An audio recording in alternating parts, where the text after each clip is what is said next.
Hello చెప్పండి నేనే అప్పు కరెక్ట్ ఇస్తారా ఏంటి కాగితాలు గీదాలు ఏమద్దా ఒరే అవ్వ మీరే ఇంటికి వచ్చి ఇచ్చిపోతారా అయినా నాకు వద్దు మేడం ఫస్ట్ నెల నేను ఎంత ఖర్చు పెట్టుకున్నా మీరే కడతారా ఆఫర్ మంచిగానే ఉన్నది కానీ నాకు వద్దు మేడం వద్దని ఒక పారు చెప్తా మీకు అర్థం కదా ఫోన్ పెట్టి సపడదాకా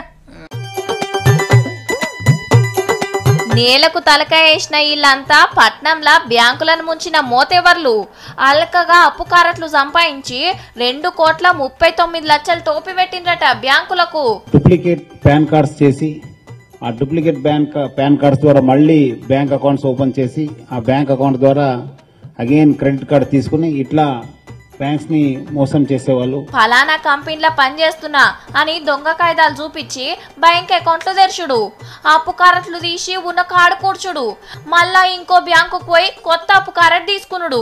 ఇదే పని. గీకుడు తప్ప బిల్లు కట్టుడు ఉండదు. 16 మంది కలిసి 200 అప్పు కారట్లు సంపాదించిందంటే చిన్న ముచ్చట్న.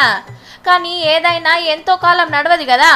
అప్పు కారట్లు తీసుకొని అప్పు కట్టనోళ్ళు ఎవరున్నారో చూస్తే వీళ్ళ కథ బయటపడ్డది. పోలీసోళ్లకు ఫిర్యాదు ఇస్తే దొరకబట్టిండ్రు. మొత్తానికైతే 4 లక్షల పైకం పట్టుకున్నారు. ఇంకో 75 లక్షల దాకా బ్యాంక్ అకౌంట్లో దాచుకున్నారట. ముందు వెనక ఆలోచన చేయకుండా ఎవ్వరికి పడితే వాళ్ళకే అప్పు కారట్లు ఇస్తుంటే గిట్లనే అవుతుంది మరి.